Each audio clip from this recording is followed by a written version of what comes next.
வண்டி பற்றி பார்க்க போகிறோன்னா ஸ்ப்ளெண்டரில் வந்து பார்த்தீங்கன்னா ஐஸ்மார்ட். இந்த கஸ்டமர் வந்து பார்த்தீங்கன்னா நம்ம யூடியூப் சேனலை வந்து ரெகுலராக பார்த்துருக்காரு.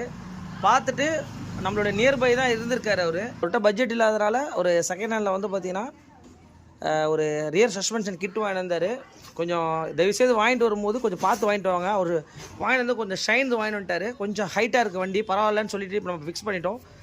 இந்த ஃபில்டரை க்ளீன் பண்ணுறதுக்காக தான் மெயினாகவே வந்திருக்காரு. நம்மக்கிட்ட அந்த பேக்கிங்கில் ஆயில் லீக்கு இங்கே பாருங்கள். நம்ம எல்லா வீடியோலையும் மெயினாக சொல்கிறதே இதுதான்.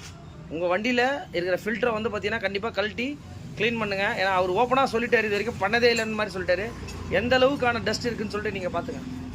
இந்த வண்டிக்கு வந்து பார்த்தீங்கன்னா இப்போ இந்த கிட்டு வந்து பார்த்தீங்கன்னா லேட்டஸ்ட்டாக வந்து இந்த பார்ட் நம்பர் மட்டும் பார்த்துங்க. இது வந்து பார்த்தீங்கன்னா K11113WH B00S 108 ரூபா வருங்க. இதில் வந்து பார்த்தீங்கன்னா ஒரு கம்ப்ளீட் கிட் கொடுத்துறாங்க. என்னென்னா டிப்ஸ்டிக் ஓரிங் வந்துடும், அதுக்கப்புறம் ட்ரெயின் போல்ட் வாஷர் வந்துடும், பேக்கிங் வந்துடும், அதுக்கப்புறம் ரோட்டர் ரோடியா. ஸோ இதில் வந்து பார்த்தீங்கன்னா 4 விதமான பேக்கிங் செட்டாகவே வந்துடும் உங்களுக்கு. இதை தான் கஸ்டமர் வாங்கிட்டு வந்து நம்மகிட்ட மாட்ட சொல்லியிருந்தாரு. இதுவும் வந்து பார்த்தீங்கன்னா ஏர் ஃபில்ட்ரு, அந்த கிளச் ஆர்ம் ஸ்ப்ரிங்குன்னு சொல்லுவாங்க, அதுக்கப்புறம் இந்த ஓரிங், இது ரெண்டுமே வந்து கம்ப்ளீட்டடாக கண்டிப்பாக மாற்றணும். இந்த ரைட் சைடு கிளச்சு கேஸ் கழட்டும் போது வந்து பார்த்தீங்கன்னா ஒரு மெயினான விஷயம் வந்து பார்த்தீங்கன்னா இதில் வர அந்த ஓரிங்கு, அந்த கிளச் ஆர்ம் ஸ்ப்ரிங்கு, அதுக்கப்புறம் கிக்கரில் வந்து பார்த்தீங்கன்னா கிக்கர் ஆயில் சீலு, டிப்ஸ்டிக் ஓரிங், இதெல்லாம் மாற்றினாலே வண்டியில் வந்து பார்த்தீங்கன்னா ரொம்ப நீட்டாகிடும் உங்களுக்கு.